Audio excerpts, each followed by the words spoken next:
Panahon ni Duterte, walang uldap. Tama. Oo. Oh.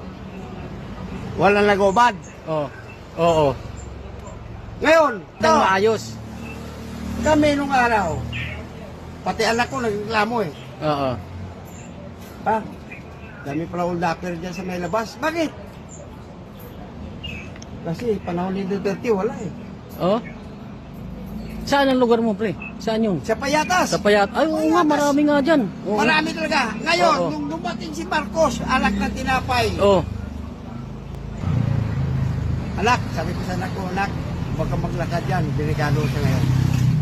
Pero na panahon ni Duterte, malinis ang Oo. kanto na yan Oo. sa amin. Ngayon, Alas 10 pa lang, wala nang tao nun. wala na. Alas 9 pa lang wala Alas na. 9 na, oh, ghost town. Ngayon, anak ng tinapay. Alas 9. Alas 12. Nagrarayot na. Oo. Walang pakialam ng barangay ngayon. Ah. Wala. Walang pulis nagrurunda. Tama. Alam mo kung bakit? Naglalagay ka lang sa ganito eh. Nagsisilpon ka, inablot na eh. Oo. O, sino mag-abol sa'yo? Abulin mo eh kung may baril yun.